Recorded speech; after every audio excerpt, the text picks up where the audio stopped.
Frères et sœurs et amis, bonjour. De mes souvenirs, c'est la première fois que je prêche à l'église d'Évry. Je veux remercier frère Max Vallier, qui est un ami de longue date, plus de 40 ans. Je veux remercier aussi le pasteur de l'église pour cette invitation et cet honneur de pouvoir partager le message avec vous. Ça fait tout étrange de parler devant une assemblée où on ne voit le visage de personne. Mais coronavirus l'oblige et j'avoue que c'est quand même plutôt dégoûtant. Mais je sais que derrière ces masques, il y a de vrais visages, heureux et contents de louer le Seigneur. Alors, le thème que j'ai choisi n'est pas simple. C'est un thème que j'ai développé à travers les années et que je m'efforce de présenter toutes les fois où je rencontre des frères de teint foncé. Le thème est l'Afrique, l'homme noir et la Bible. Je reconnais que c'est un thème qui n'est pas ordinaire. On ne prêche pas souvent sur ce sujet. Et peut-être même que certains d'entre vous entendront certaines choses pour la première fois.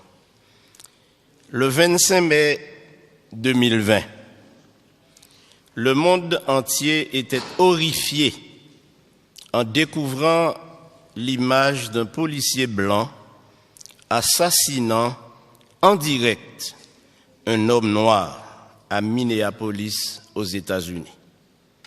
En 8 minutes et 46 secondes, George Floyd quittait ce monde étouffé par la méchanceté et la haine.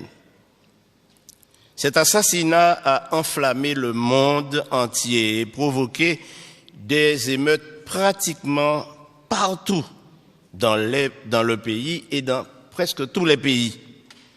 Un cri unanime contre le racisme s'est fait entendre,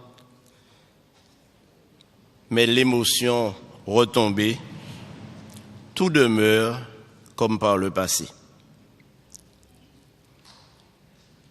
Cet événement fait ressurgir de nombreuses questions sur la place de l'homme noir dans la société. Et l'une des questions qui se pose et que l'on pose est: pourquoi ce teint épidermique fait-il tant réagir? Une deuxième question serait: est-ce que l'Afrique existe dans la Bible? Ou est-ce que l'Afrique a un rôle à jouer dans la Bible? Je suis arrivé en Afrique de l'Ouest en 2005, exactement le 6 janvier 2005. Et après avoir parcouru les 11 pays de l'Union que j'avais été appelé à diriger, je me suis rendu compte de deux choses fondamentales. La première, c'est que j'étais enfin à la maison. Et la seconde, c'est que tout ce que je voyais, ce que j'entendais, ce que j'écoutais, me semblait avoir été vu et entendu quand j'étais aux Antilles.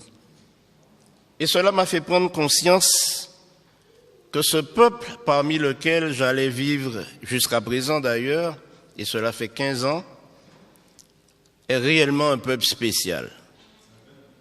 De nombreuses fois, j'ai entendu des frères antillais faire des réflexions très négatives à l'égard de l'Afrique et des Africains.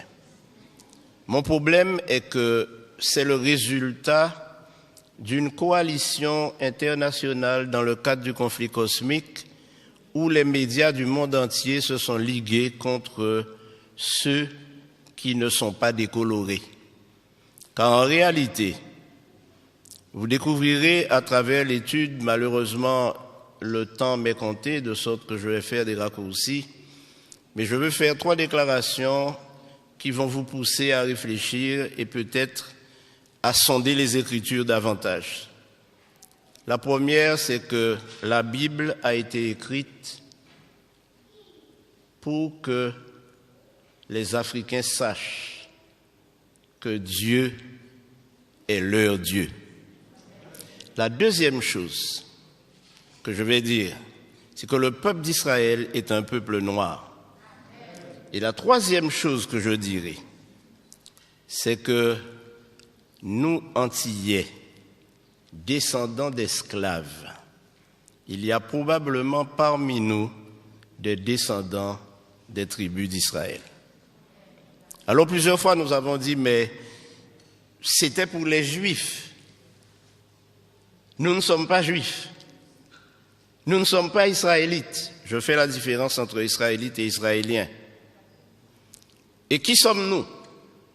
Et volontiers, nous nous décrivons comme des païens ou des païens convertis. Mais attention.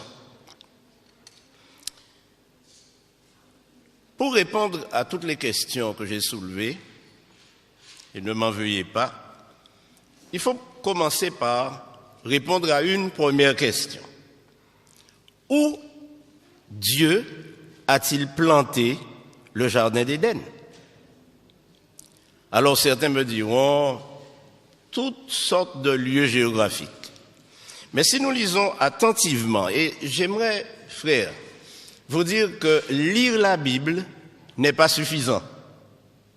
Mais ce qui est important, c'est de sonder les Écritures, questionner notre foi et questionner nos pratiques. Il y a plein de choses que nous faisons dans l'Église adventiste, que nous faisons par routine, sans nous poser de questions. Et il y a plein de choses que nous disons sans même raisonner ce que nous disons. Mais j'aimerais vous inviter à lire en Genèse chapitre 2 pour découvrir que le jardin d'Éden était en Afrique centrale. Si nous lisons, puis l'Éternel planta, verset 8, puis l'Éternel planta un jardin en Éden du côté de l'Orient. Donc déjà nous avons une indication, ce n'est pas en Europe. Ce n'est pas aux États-Unis qui est une terre vierge et déserte et dont la prophétie nous dit qu'elle va servir à boire le fleuve de persécution lancé contre ceux qui ont fui l'Europe. Donc ce n'est pas aux États-Unis. Ce n'est pas en France. En Orient. Alors vous allez me dire, mais l'Orient c'est le Japon, c'est... Non, non, non. Il s'agit de l'Afrique. Et nous allons le découvrir. Au verset 11, verset 10, un fleuve sortait d'Éden, pour arroser le jardin. Et de là, il se divisait en 4 bras. Alors évidemment, nous, aux Antilles, qui avons un esprit tout petit, parce que nous vivons sur des îles petites, sur des terrains où nous faisons des jardins petits, nous ne pouvons pas nous imaginer la grandeur du jardin d'Éden. Mais le jardin d'Éden, frères et sœurs, c'était toute l'Afrique du Nord, du centre, et cette partie qu'on appelle le Proche ou Moyen-Orient, qui est une invention totalement politique, mais qui n'a rien à voir avec la réalité, toute cette partie-là toute cette région faisait partie de l'Afrique. Et même sous le contrôle de l'Égypte, dont on ne parle pas beaucoup. Alors, comment identifier? Le nom du premier est Pishon. C'est celui qui entoure le pays de Havila, où se trouve l'or. Vous savez qu'aujourd'hui, lorsqu'on cherche de l'or, on va au Congo. Lorsqu'on cherche beaucoup d'or, on va en Guinée. Et si on cherche de l'or, on ne va pas chercher de l'or en Europe ou dans les régions glaciaires. L'or de ce pays est pur et on y trouve aussi le bdellium et la pierre d'onyx. Le nom du second fleuve est Gihon. C'est celui qui entoure tout le pays de Couche. Or, nous savons que Couche, c'est l'Éthiopie. Le pays de Couche, c'est l'Éthiopie. Et nous savons où se trouve l'Éthiopie, non? Vous savez? Mais c'est ce que nous dit la Bible, le pays de Couche, Et tout à l'heure, nous allons voir qui est Couche en réalité. Le nom du troisième est Hiddekel, c'est-à-dire le tigre. C'est celui qui coule à l'orient de la Syrie. Il coule à l'orient de la Syrie, donc il se trouve dans la région de la Libye, l'Irak, la Turquie, l'Asie.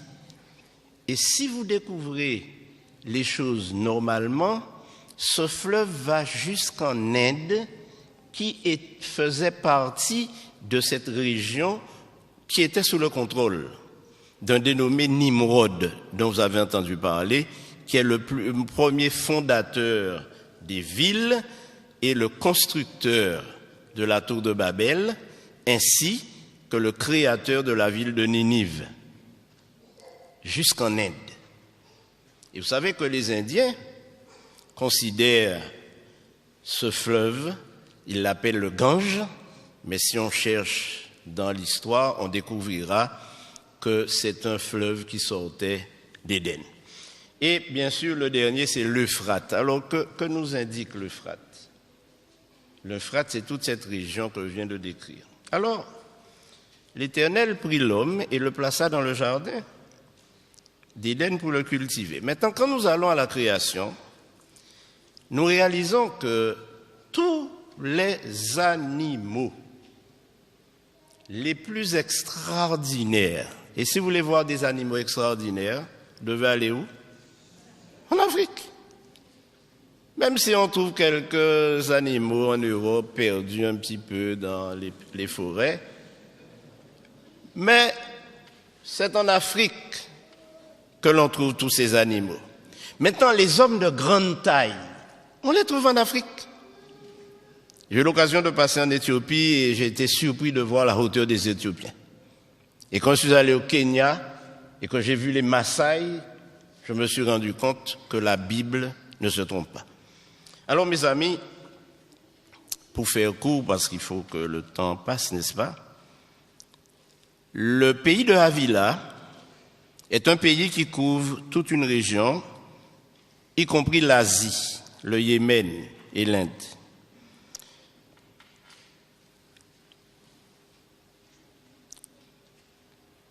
Je pourrais m'arrêter là et vous laisser partir frustré. Et probablement vous posant des questions en vous disant, mais ce pasteur qu'on a invité aujourd'hui, d'où vient-il? Qui est-il?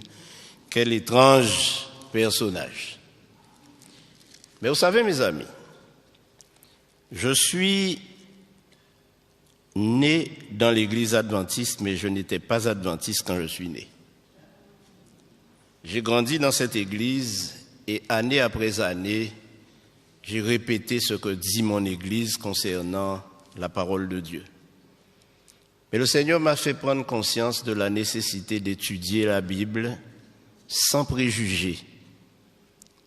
Et en tant que fils d'esclave, le premier préjugé que nous avons développé tous ou presque, c'est que tout ce qui est bon ne vient pas de chez nous, mais de l'extérieur, oubliant que tout ce que nous avons accumulé comme conception de notre religion vient du Code noir.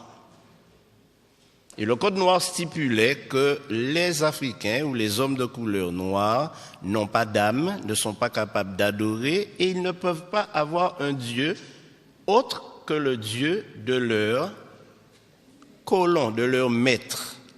Donc, les hommes de couleur noire ne peuvent pas avoir un Dieu autrement que blanc.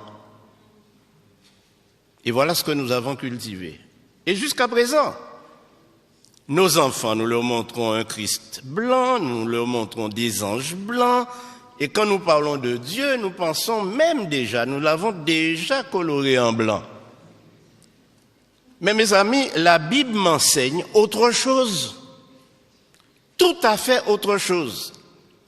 Et quand je lis la répartition des nations sur terre, je me rends compte que nous sommes tous cousins et cousines. Car nous sommes tous, mon cher Max, des descendants de Noé. tous descendants de Noé, à travers ses fils. Or, le seul fils de Noé qui était un albinos, donc blanc, c'était Japhet. Mais Sem et Cam, ou Ham, puisque Cam c'est francisé, étaient noirs. Les Sémites sont des noirs. Les descendants de Sem sont des noirs. Et les descendants de Cam sont des noirs. Et c'est la Bible qui le prouve. J'aimerais très brièvement vous faire lire quelques textes. Soyez patients. Mais lisons Genèse 10. Et vous découvrirez un secret. Voici la postérité des fils de Noé. On appelle d'ailleurs le chapitre 10 la table des nations. C'est là qu'on trouve l'origine de tous les peuples, de toutes les peuplades qui aujourd'hui occupent notre terre de manière invariable depuis le déluge. Alors, les fils de Japhet, furent, notez cela, si vous avez de quoi écrire, notez-le, Gomer, Magog, Madai, Javan, Tubal, Méchec et Tiras. Et si vous avez de quoi souligner en rouge, vous verrez que les fils de Gomer sont Ashkenaz, Riphat et Togarma. Je ne lirai pas les autres, vous le ferez à la maison. Mais ce qui est intéressant, c'est que au verset 5, il est dit, c'est par eux qu'ont été peuplées les îles des nations, selon leur terre, selon la langue de chacun, selon leur famille et selon leur nation. Où les fils de Japhet ont-ils habité? Eh bien, tout simplement en Europe centrale et en Europe de l'Ouest. Et c'est pourquoi, dans toute cette région, il y a des des blancs. Au verset 6, nous lisons « Les fils de Ham, de Cham ou de Cam, furent Cush, Mitzraïm, Pout et Canaan. » Cela vous dit quelque chose? Cush, le père des Cushites ou le père des Éthiopiens. La Bible nous dit, un Éthiopien peut-il changer sa peau? Et quand on fait cette réflexion, on se réfère à quelle couleur? La couleur noire. Mitzraïm a donné son nom à l'Égypte. Donc c'est toute l'Afrique du Nord. C'est un fils de Ham. Mais nous avons encore une autre réalité. C'est que nous croyons que les Libyens, que nous croyons que les Iraniens, les Irakiens, c'était des Blancs. Non, c'était aussi des Noirs, puisque Pout, fils de Ham, a donné naissance à la Libye et à tous les peuples qui habitent dans la zone. Et Canaan. Alors Canaan, souvenez-vous, c'est lui qui a reçu la malédiction de Noé, fils de Cam. Alors certains ont dit que nous sommes noirs parce que nous sommes maudits, mais ceux qui le disent sont plus maudits que nous. Parce qu'en réalité, ils ignorent que Dieu a béni Cam. Mais il a maudit Canaan pour un acte qu'il allait commettre plus tard. Alors, notez ceci. Cush engendra aussi Nimrod, c'est lui qui commença à être puissant sur la terre, donc c'est le premier roi de la terre, c'est lui qui a instauré le premier la démocratie, mais à travers la dictature. Il fut un vaillant chasseur, et il régna d'abord sur quoi? Verset 10, Babel, Érec, Akkad et Calné au pays de Shinéar. Maintenant, ce qui est intéressant ici, c'est de se rendre compte que nous sommes en Éthiopie, nous sommes en Nubie, nous sommes donc en Afrique de l'Est et nous sommes ici confrontés à un autre problème qui nous permet de découvrir que tous ces peuples noirs nous révèlent quelque chose. Et vous allez le découvrir. Canaan, au verset 15. Canaan engendra Sidon, son premier-né, et Heth. Alors Heth, c'est le père de la nation hittite. Vous avez entendu parler des Hittites dans l'histoire, qui étaient des Noirs, un peuple noir. Et il a engendré les Jébusiens. Mais Jébus, n'est-ce pas à Jébus que se trouve Jérusalem? Les Jébusiens sont les habitants de la région où Jérusalem existait. Et c'était des Noirs. Les Amoréens, nous les connaissons, nous leur avons fait tellement la guerre dans notre esprit lorsque nous lisons la Bible par rapport aux Israélites. Mais en réalité, ils étaient tous cousins. Et nous allons, si nous lisons tout le texte, nous découvrirons qu'ensuite les familles des Cananéens se dispersèrent. Or, les Cananéens, c'était des Noirs. Et nous découvrirons que dans la généalogie de Jésus, il y a plusieurs Cananéens. Plusieurs femmes cananéennes ont enfanté avec des Sémites ou des Couchites. Bon, maintenant, allons à Sem lui-même. Sem, au verset 21, il naquit des fils à Sem, père de tous, les fils d'Héber. Héber a donné son nom aux Hébreux, et frère de Japheth l'aîné. Les fils de Sem furent Élam, Assur, Arpascad, Lud et Aram.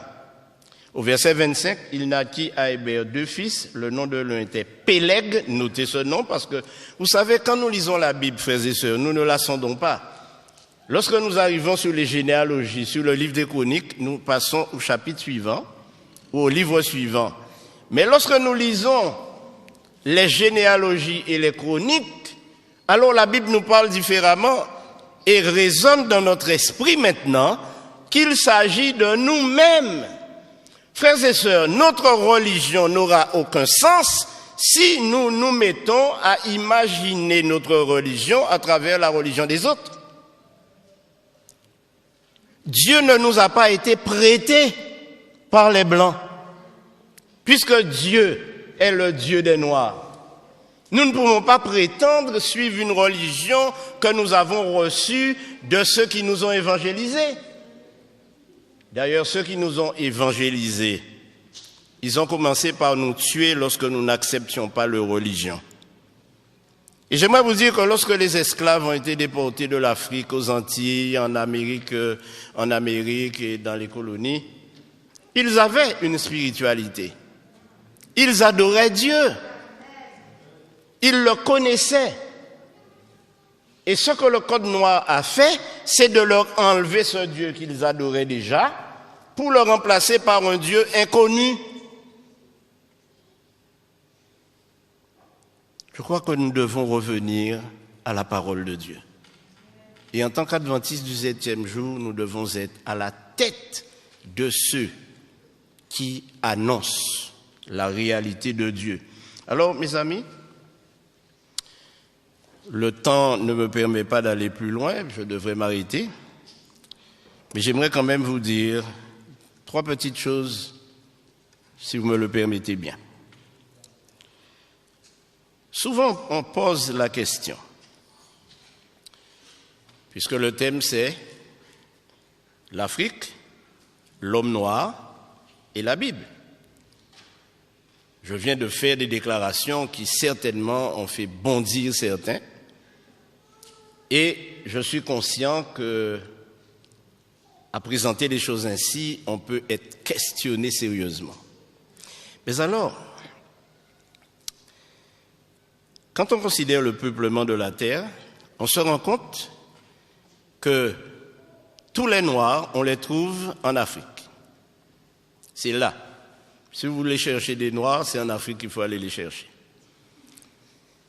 et une Afrique qui géographiquement n'est pas celle que nous connaissons aujourd'hui, puisqu'elle englobait, comme je vous l'ai dit, toute une partie de ce qu'on appelle le Proche-Orient ancien, etc. Alors, il y a quelque chose qui a attiré mon attention et que j'aimerais vous révéler ce matin. Nous venons de lire la Table des Nations et pourtant, au chapitre 11, Dieu a révélé une chose très importante. Et quelle est cette chose? C'est qu'il nous donne la postérité de Sem uniquement. À partir du verset 10, il dit « Voici la postérité de Sem ». Et quand nous lisons la postérité de Sem, il y a des noms qui apparaissent. Au verset 16, il y a Péleg que nous venons de citer. Si nous allons encore plus loin, nous tombons sur Nachor au verset 24, qui engendra Térach ou Térak. Térak qui était qui? Qui était le père d'Abraham. Et Abraham et ses parents vivaient en Ur en Chaldée, c'est-à-dire en Irak ancien, Babylone. Abraham était un noir qui vivait dans un pays noir avec une femme noire, Sarah. Évidemment, lorsque nous lisons le verset 31, nous découvrons que Térak prit Abraham son fils et Lot fils d'Aaron, fils de son fils, et Sarai sa belle-fille, la femme d'Abraham, son fils. Ils sortirent ensemble d'Ur en Chaldée pour aller au pays de Canaan, qui était un fils de Couche. Notez ça. Le voyage d'Abraham a été un voyage extraordinaire que je ne vais pas mentionner puisque le temps ne me le permet pas. Mais lorsque Dieu fait alliance avec Abraham, au chapitre 15 et au verset 18, il est dit « En ce jour-là, l'Éternel fit alliance avec Abraham et dit « Je donne ce pays à ta postérité depuis le fleuve d'Égypte. » Comment s'appelle-t-il? Le Nil, jusqu'au grand fleuve, l'Euphrate. Or, nous avons vu que ces deux fleuves, ces deux bras de fleuve, sortaient de quel pays? Du Jardin d'Éden. Donc, ceci nous montre bien que quand Abraham va s'installer dans le pays de Canaan, il est toujours dans son pays. Mais il est dans le pays d'un de ses cousins, qui est un descendant de Cam. Je rappelle que Abraham est un descendant de Sem. Donc Sem était lui aussi de la même couleur que Couche, Ham, Cam. Donc c'était des Noirs. Alors maintenant, je sens venir la question. Et je la sens venir de telle manière que, puisque je dois conclure, je tiendrai à votre disposition toute l'étude que j'avais préparée pour ceux qui veulent aller plus loin. Mais la question est, mais quelle est la couleur de Jésus? Qui ne s'est pas posé cette question? Une autre question pourrait être, mais quelle est la couleur de Dieu lui-même? Bon, je vous dirai, la couleur de Dieu, pour mettre tout le monde d'accord, c'est arc-en-ciel. Parce que la Bible nous dit que personne ne l'a jamais vu, mais lorsqu'on regarde son trône, le trône est entouré d'un arc-en-ciel. Donc on va dire que la couleur de Dieu, c'est arc-en-ciel. Mais j'aimerais vous dire, mes amis, que les choses ne sont pas aussi faciles. Dans le Nouveau Testament, nous trouvons plusieurs Africains. L'eunuque, par exemple, il était de quelle nationalité? Il était éthiopien. Donc, il venait du pays de Couche. Maintenant, quel est le plus grand et plus célèbre Africain que nous connaissons? Dites-moi. Même derrière le masque, vous pouvez le dire. La reine de Saba? Non, mes amis, vous êtes trompés. Le plus grand et plus célèbre, plus fameux Africain que je connaisse, c'est Moïse, né en Égypte. Il est né en Égypte. C'est un Africain, Moïse. Un Africain noir. Beaucoup de personnes s'imaginent Moïse à travers le film de Cécile B. DeMille, un vieux blanc à tête blonde, à cheveux blancs et barbe blanche. Non! Et la raison est simple, mes amis. Moïse a été élevé à la cour de Pharaon pour succéder au Pharaon.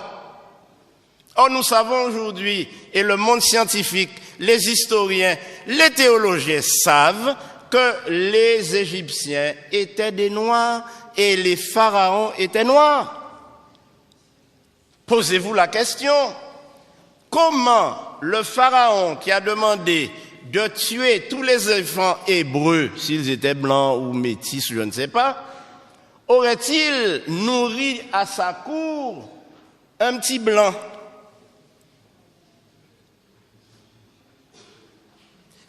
La fille de Pharaon savait qui était Moïse, un fils des Hébreux. Mais c'était un sémite noir. Autrement, il n'aurait pas pu aspirer au trône de Pharaon. Maintenant, si vous voulez une preuve, vous allez la trouver d'ailleurs. Elle n'est pas difficile à trouver. Si vous lisez Exode 2, verset 18, lorsque Moïse s'en va en fuite et qu'il arrive chez Jéthro, qui lui était un Éthiopien, lorsque Séphora retourne chez son papa, plus tôt que prévu, car ses filles allaient puiser de l'eau, il y avait toujours des bergers qui les dérangeaient, et elles arrivaient toujours très tard. Mais ce jour-là, Jéthro dit, mais qu'est-ce qui se passe? C'est arrivé trop tôt. Quelle est la réponse de Séphora? Un Égyptien nous a sauvés. Il nous a délivrés. Un Égyptien. Une Éthiopienne qui parle d'un Égyptien parle d'un cousin noir. Puisque les Égyptiens étaient noirs, elle n'a pas dit un Hébreu, elle a dit un Égyptien. Elle a pris Moïse pour un Égyptien. Donc Moïse ne pouvait pas être blanc, mes amis, même si nous voulons le blanchir. D'ailleurs, je profite de l'occasion pour dire à nos jeunes filles qui veulent absolument passer des produits pour enlever la mélanine, faire disparaître leur teint noir parce qu'elles ne sont pas assez jolies. Oh, mes amis, lisez le Cantique des Cantiques. Lisez le Cantique des Cantiques. Je suis noir et je suis belle. Alléluia. Lisez le Cantique des Cantiques. Je suis noir, je suis belle. Ça ne veut pas dire que quand on est blanc, on n'est pas beau. Mais quand on est noir, on est plus beau. N'en déplaise, mes amis, de couleur. D'ailleurs, on les appelle ceux qui n'ont pas de couleur vraiment définie et qui sont clairs de peau, on les appelle des leucodermes, c'est-à-dire plutôt blanchâtres. Alors, Moïse était le plus grand noir célèbre que l'on connaisse. Et ceci a été prouvé par le plus grand savant du XXe siècle africain, qui s'appelle Cheikh Anta Diop, et qui a déterminé par ses études et prouvé au monde scientifique que la civilisation égyptienne et noire est la première civilisation du monde. Et aujourd'hui, quand nous parlons, nous disons que l'Afrique est le berceau de l'humanité, n'est-ce pas? Et si le berceau de l'humanité est en Afrique, ça signifie que Dieu a créé Adam et Ève en Afrique. Et quand nous disons que l'Afrique est le berceau de l'humanité, nous oublions malheureusement que l'Afrique a été à l'origine de toutes les sciences, de toutes les connaissances, à l'origine de tout ce que nous avons dans cette civilisation occidentale européenne, mais qui a été détruit lors des conquêtes Et on a cassé les nez de toutes les statues égyptiennes pour qu'on ne voit pas le caractère négroïde. Ainsi donc, mes amis, ne nous laissons pas embarquer, mais puissions-nous cultiver une religion authentique. Parce que vous savez que le vrai nom de Jésus n'est pas Jésus. Vous savez que Jésus est un nom grec. C'est le nom d'une divinité grecque. Les Grecs, quand ils sont arrivés et qu'ils ont conquis toute la région, qu'est-ce qu'ils ont fait? Ils ont changé tous les noms. Ils ont changé le nom des divinités, les noms des gens, et ils ont donc traduit Jesus, qui est un nom grec. Mais le vrai nom de Jésus, c'est Yehoshua, qui signifie Yahvé est le Créateur. Et Yehoshua, qui est le nom de Jésus, qui est le nom hébreu de Jésus, nous rappelle une chose que nous trouvons dans le livre, dans l'Épître aux Hébreux, qu'il a créé toutes choses et que toute chose demeure par sa création. C'est pourquoi je vous invite ce matin à adorer Yehoshua, qui signifie l'Éternel est avec nous. Maintenant, dans le livre, dans l'Épître, dans l'Évangile selon Matthieu, il nous est dit, on l'appellera comment?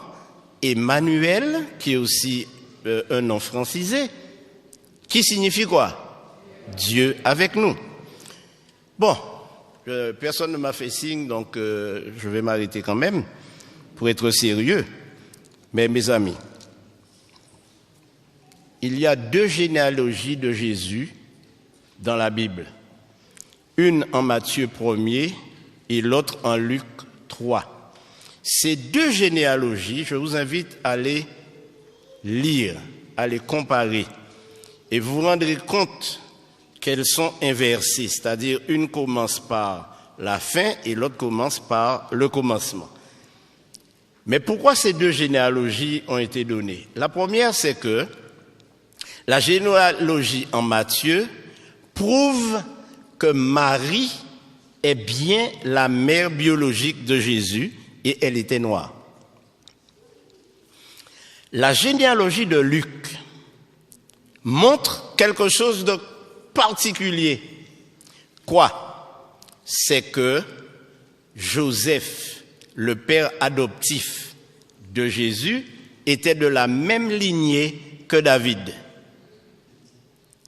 que Marie. Parce que la Bible nous dit, Apocalypse 5, que le lion de la tribu de Juda, le rejeton de David, c'est lui qui est l'agneau immolé et qui nous donne la victoire. Et pour qu'on soit sûr que Jésus n'était pas issu de lignée parallèle ou hybride, Dieu a fait que son père adoptif était de la tribu de David, il était de la lignée de David, donc un descendant de Boaz, qui a eu un enfant qui s'appelait Obed, qui est le père d'Isaïe, donc le père de David. Boaz était lui aussi un sémite noir. Maintenant, Ruth était moabite. Mais on se souvient que Moab est le fils incestueux de Noé et l'une de ses filles qui a fait dire à Dieu que les Israélites ne devraient pas se marier avec les Moabites. Ainsi donc, mes amis, en conclusion, il faut conclure, n'est-ce pas? À la question, mais quelle est la couleur de Jésus? Alors, si je vous dis que je ne sais pas, vous ne me croirez pas, après tout ce que j'ai dit. Mais ce que j'ai découvert en étudiant les généalogies, c'est que toute l'ascendance de Jésus, depuis Abraham, est de lignée noire, sémite et cushite. Alors évidemment, la conclusion est simple. Ne me faites pas dire que Jésus était noir, mais si vous me le faites dire, je le dirai. Mais pourquoi? Alors, il est intéressant de lire certaines certains textes vraiment intéressants. Et mes amis, je vous invite à lire la Bible, l'étudier, la scruter, chercher. Nous allons lire 3 textes qui seront pratiquement les derniers avant la conclusion. Si nous lisons Daniel 10, verset 5. Daniel 10, verset 5. Et nous trouvons une description intéressante. Il est dit, le 24e jour, verset 4, du premier mois, j'étais au bord du grand fleuve qui est lequel?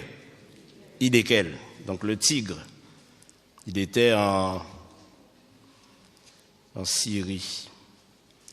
Je levai les yeux, je regardai et voici, il y avait un homme vêtu de blanc et ayant sur les reins une ceinture d'or. Son corps était comme de chrysolite, son visage brillait comme l'éclair, ses yeux étaient comme des flammes de feu. Donc ses yeux étaient de quelle couleur déjà? Rouge. Ses bras et ses pieds, ses bras et ses pieds, les parties visibles, étaient de quelle couleur? De bronze. Et le bronze est blanc? Qu'en pensez-vous? Vous avez déjà vu des statues en bronze qui sont blanches? Eh, vous êtes vivant? Oui ou non?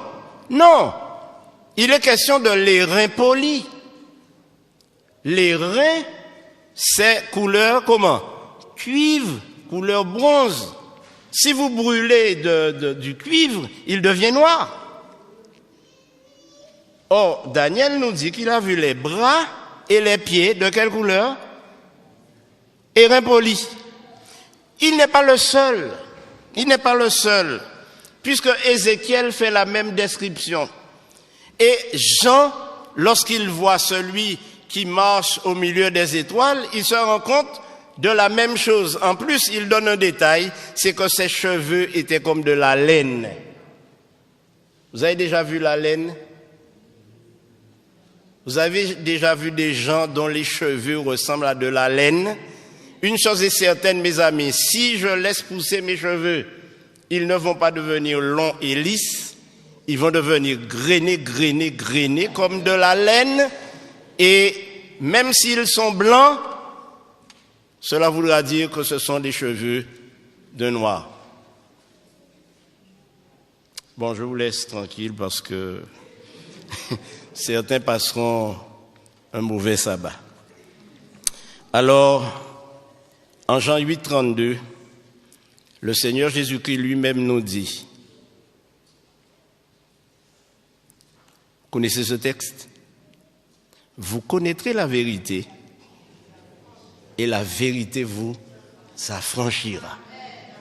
Ce dont nous avons besoin aujourd'hui, frères et sœurs, c'est d'être affranchis de tous les concepts, de toutes les idées, de toutes les philosophies que nous entendons dans les sermons, que nous entendons dans les études, que nous entendons des gens afficher et affirmer.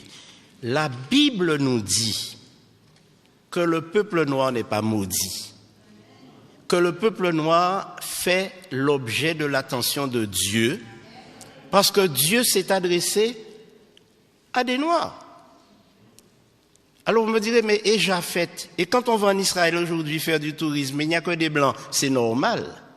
Parce que les fils d'Askénaz, qui sont allés habiter dans les pays de l'Europe, de l'Est, entre la mer Caspienne et la mer Noire, dans le royaume Askénaz, ont été chassés.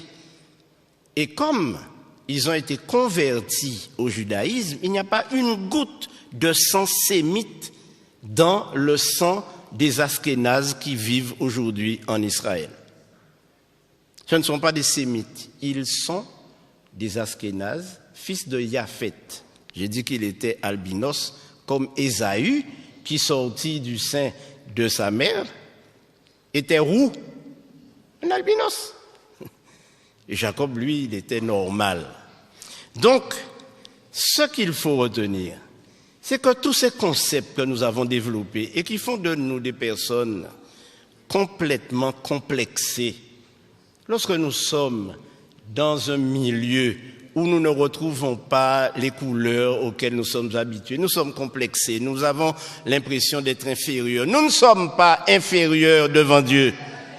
Au contraire, nous sommes des enfants d'Israël. Il y a de cela 2 ans, j'étais au Ghana. J'étais à Kumasi, au Ghana.